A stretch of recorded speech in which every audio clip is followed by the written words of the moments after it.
எந்த அளவுக்கு அந்த சமூகத்தினுடைய மோசமான நிலை இருந்தது என்று சொன்னால், யாரும் யாரிடத்திலும் கேள்வி கேட்க முடியாது. நீ ஏன் இப்படி பண்ணின அல்லது நீ ஏன் இப்படி பண்ணல என்கிற கேள்வி எழுப்ப முடியாது.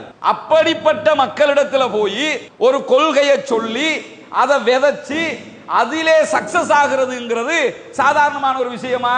பின்னாட்களில் உருவாகிய சமூகம் எப்படிப்பட்ட சமூகம்?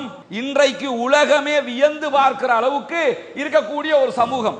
காரணம் என்னன்னா, இரண்டு காரணங்கள். ஒன்று, அவர் அல்லாஹ்வினுடைய இறை தூதராக இருந்தார்கள். அவருக்கு இறை செய்தி வந்து கொண்டிருந்தது. அந்த செய்தியை கொண்டு அந்த மக்களை வலுப்படுத்தினார்கள். அந்த மக்களை வழிக்கு அழைத்து கொண்டு வந்தார்கள். அதனால் தான் இன்றைக்கும் முகமது நபி ஸல்லல்லாஹு அலைஹி வஸல்லம் அவர்களுடைய கொள்கை, கோட்பாடு, செயல்பாடுகளை உலகமே ஆச்சரியத்தோடு பார்த்து கொண்டிருக்கிறது. நான் சிறுவனாக இருக்கும் போது அன்றாடம் ஆடு மேய்த்திருக்கிறேன். சஹாபாக்களை ஆச்சரியப்பட்டு, அல்லாஹ்வுடைய தூதர் அவர்களே, நபிமார்கள் ஆடு மேய்த்திருக்கிறார்களா என்று கேட்கும் போது, நானே ஆடு மேய்ச்சிருக்கிறேன்பா அப்படிங்கிறாங்க. தான் ஒரு ஆடு மேய்த்தவர் என்பதை வெளிப்படையாக பேசுகிறார்கள் அன்னலம் பெருமானார் ஸல்லல்லாஹு அலைஹி வஸல்லம் அவர்கள். மைக்கேல் ஹெச் ஹார்ட் என்கிற ஒரு கிறிஸ்தவ நபர் என்ன பண்றாருன்னா, ஒரு புத்தகத்தை தொகுக்கிறார். தி 100 பேருடைய வரலாறு. அந்த புத்தகத்தில் முதன்மை நபராக இயேசு கிறிஸ்துவை அவர் கொண்டு வரவில்லை. ஜீசஸ் அவங்க நம்புகிற ஈசா நபியை முதலாளாக அவர் கொண்டு வரல.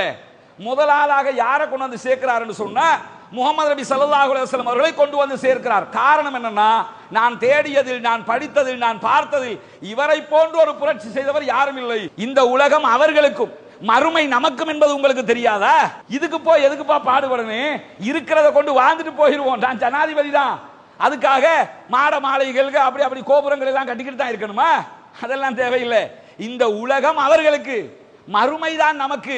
மறுமையில இதைவிட சிறப்பானதெல்லாம் நமக்கு கிடைக்கும் இல்லையா அப்படின்னு சொல்லி உமர் இப்னு கத்தாப் ரலியல்லாஹு அன்ஹு அவர்களுக்கு நபிகள் நாயகம் ஸல்லல்லாஹு அலைஹி